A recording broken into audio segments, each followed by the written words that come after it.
Chanting, waving signs, playing the bagpipes.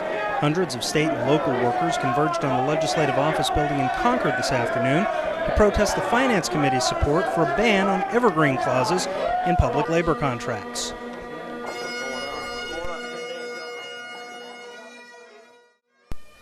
The union members oppose an amendment from Ware Republican Neil Kirk that would prevent the terms of a union contract from staying in place after it expires.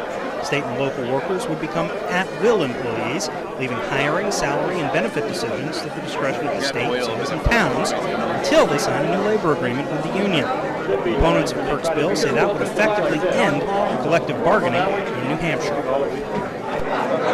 Voting on the budget, very significant issue. There are some parts of the budget that are very disconcerting to a lot of people, the disabled community, many people throughout the state. So it's an opportunity for them to express their opinion. That's what democracy is all about. And I'm pleased that people are here to do that. I think it makes it's very important that people exercise their rights. I have read it, and obviously what it says is if you come to impasse, people become employees at will. That's a difficult thing to digest.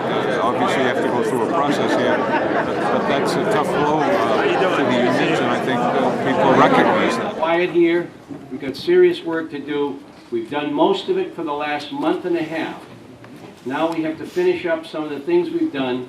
We've got a few amendments left that we discovered later that people had told us about, that there were errors in some of the earlier amendments. So we're going to hear a few amendments, and we'll decide whether to accept them or not, and then we'll move on to accept the whole bill as amended. House Bill 1 is the financial numbers and the accompanying notes for that are the budget for the biennium that begins next July 1st and goes for 2 years. Then House Bill 2 is the enabling legislation, where there were changes to the law that needed to be made to make the numbers work in HB 1.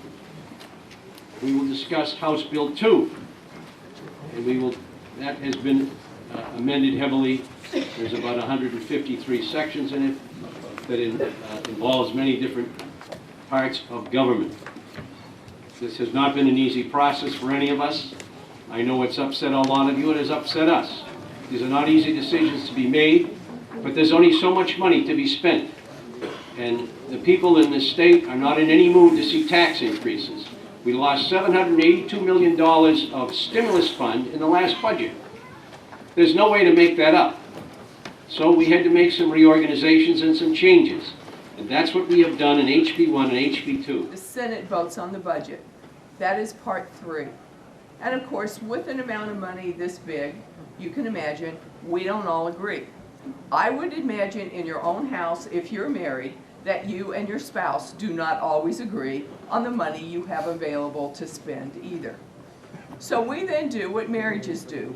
We have a committee of conference between the House and the Senate. And that is phase 4. And at that time, we have the most knowledge we can get on revenue. We've had additionally opportunities to have hearings and listen to people. And in June, at the end of phase 4, we make a final budget cut. At this point, remember, we are voting on a budget that is 50% through a 4-part process. To be able to hear my committee. What's disgusting? Union busting! All right, security. Clear the hall. Clear the hall. Get out. Union busting!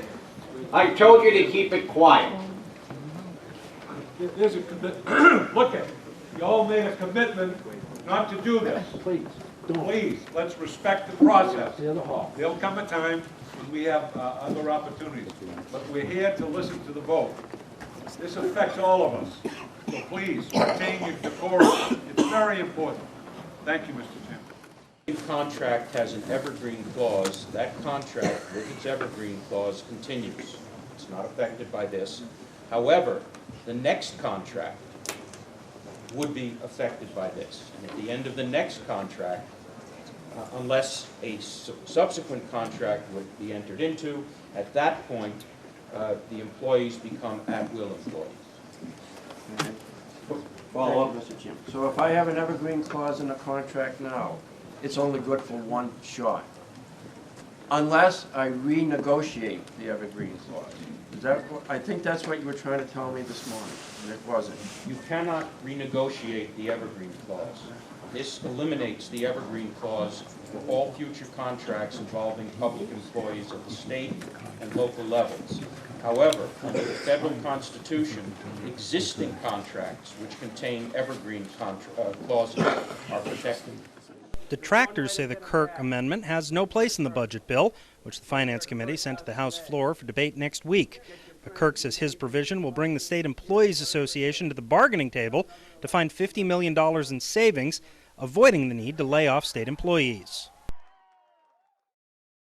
We've seen many cases in the past where negotiations broke down because, in this case, the SEA refused to accept additional cost sharing with respect to health care, for example, or reductions in pension benefits, or indeed foregoing a 5.5% or 6.5% raise a couple of years ago that necessitated laying off of, I believe it came down to about 130 or 150 employees. Keep the comments. The balance of power in negotiations today in the public sector is heavily weighted against management, heavily weighted in favor of labor. And the point of this is to try to redress that. So in fact, we did get these kinds of concessions without having to lay off people. Union protesters overflowed into the hallways outside the Finance Committee hearing room. Chants and shouts often disrupted the committee's deliberations, drawing an angry response from Chairman Ken Wiley. You should be embarrassed as the former I am not embarrassed. Shut up!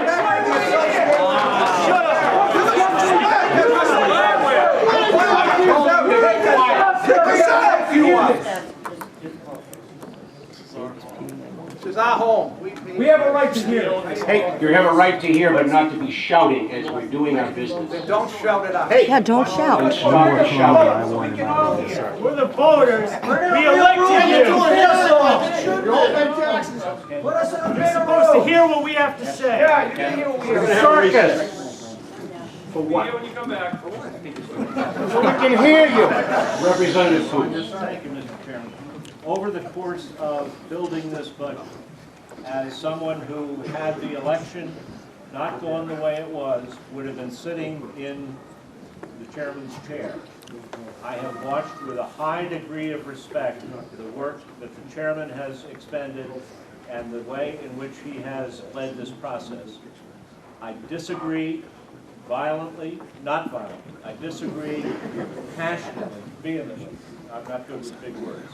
With the direction in which this budget is going, but I ask that everyone respect the process, respect the chair as he attempts to move through this very, very difficult debate and ultimate decision. And I will remind all of us that the reason we're in this position today is because of the elections that occurred in November. And as Representative Baruti said an hour ago, the people of New Hampshire have the ability to change this dynamic, the output of successive budgets in the future. But for the moment, I'm representing 230 years of legislative process in a state that I love and that I care for, and in which I'm proud to raise my children and my grandchildren. And I would ask that everyone in this room respect what we are trying to do. The clerk will call the roll. The motion is repeal. The committee adopted technical changes to Kirk's amendment and then turned aside an attempt to strip the provision from the budget. Representative Kirk. No. Representative Emerton. Representative Rodishin. Representative Belvin. No. Representative Elliott. Representative Valencourt. No. Representative Catholic. No. Representative Kwan. Representative Kwan. Yes. Representative Berry. No. Representative Sabrowski. No. Representative Smith. No. Representative Silva. No. Representative Umberger. Representative Keen. No. Representative McGuire. No. Representative Samard. No. Representative Twombly. No. Representative Warsman. No. Representative Foose. Yes. Representative Nordgren. Yes. Representative Baroudi. Disgusting! Yes. Representative Ben. Yes. Why did kill us on the backs of the rich? Representative Keen. Yes, I'm sorry, yes. Representative Rosenwald. Yes. Representative Ober. Yes. How can you guys sleep at night? Representative Well, Weiler. Justice, no peace. No justice, no peace. No justice, no peace. All right, 9 to 16, motion is not adopted. A misunderstanding of the amendment that's been brought forward by Representative Kirk. There's a unwarranted mistrust of it. All this is intended to do is to make sure that the taxpayers, for the first time, get to sit down at the bargaining table between public employee unions and elected officials, or the negotiators appointed for elected officials. I think when the voters went to the polls in November, they asked us to create jobs and to improve our economy. They did not ask us to do it on the backs of New Hampshire workers. I think that's what this does, and I'm really incredibly disappointed. It's going to help us and the governor put together, support the budget that we put together. There's $50 million worth of cuts in there that assume the employees will renegotiate benefits. If they choose not to do it, and that's been the history, they'd rather take layoffs among more junior employees than cut wages for more senior employees. Unless they change that negotiating, or we have a provision like this that compels them to change, we're going to have a real problem and not laying off. It works out to about 350 to 500 people. Wisconsin amendment, it actually strips our employees of all of their rights. And again, I don't think this is what the voters sent us here for in November. For New Hampshire Watchdog and the Josiah Bartlett Center for Public Policy, I'm Grant Bosson. What's disgusting? Union busting! What's disgusting?